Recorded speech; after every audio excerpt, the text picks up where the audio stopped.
or being just men, children, left with older children, all these things that we ignored, different communities, African American communities who just ignored or defaulted it, friends of the family. All these factors were the real life factors, the real life predatory actions and things that's happened, and we paid no attention to.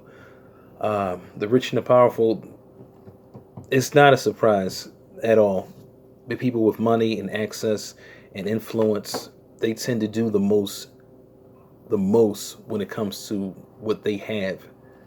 And in these situations where you have human trafficking, it just doesn't surprise me. It doesn't surprise me of anyone that's involved in it, whether political, whether they're in law enforcement or they're a public figure of any kind. It just doesn't surprise me. If these things can happen in a regular household with just someone that you choose to ignore or don't suspect in your house, then people with influence and money, it's just too easy. When you can buy your way out of legal issues, it's just too easy. I think Steve Harvey has said that only thing that money does is take emergencies and turn them into small inconveniences. So even when it comes to pending lawsuits or federal crimes or felonies, if you have the money, it's not an emergency, it's just an inconvenience.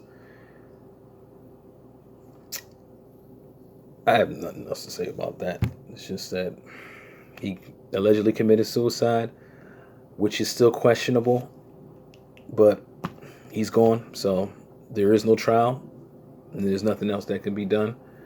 Whoever else is involved never come to the light of day. Not surprised at any of it. Also, in other news, Jay-Z and the NFL have come to some sort of partnership or agreement. Not really knowing the details of the agreement, but the social injustice came up. Colin Kaepernick came up, and now the tide has been turning to where it looks like it was a good move for the NFL, a good move for certain issues concerning injustice towards minorities, African Americans, Mexican descent, would be finally addressed.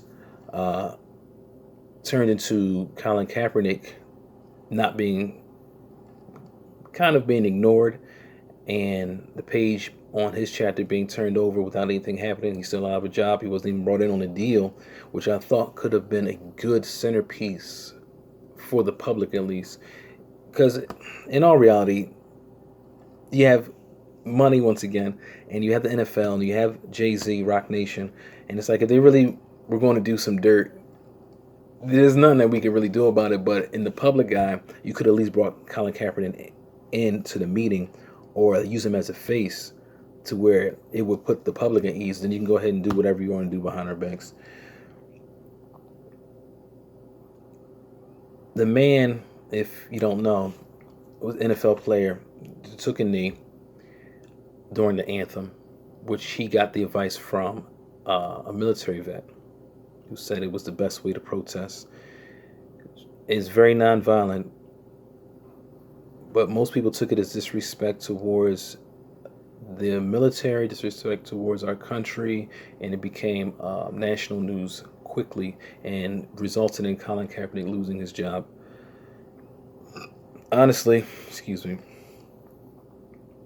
being African American and knowing our history of civil rights, the question always comes up, well, how are we supposed to protest? How are we supposed to fight injustice peacefully? You know? And no one ever seems to have a real answer towards that.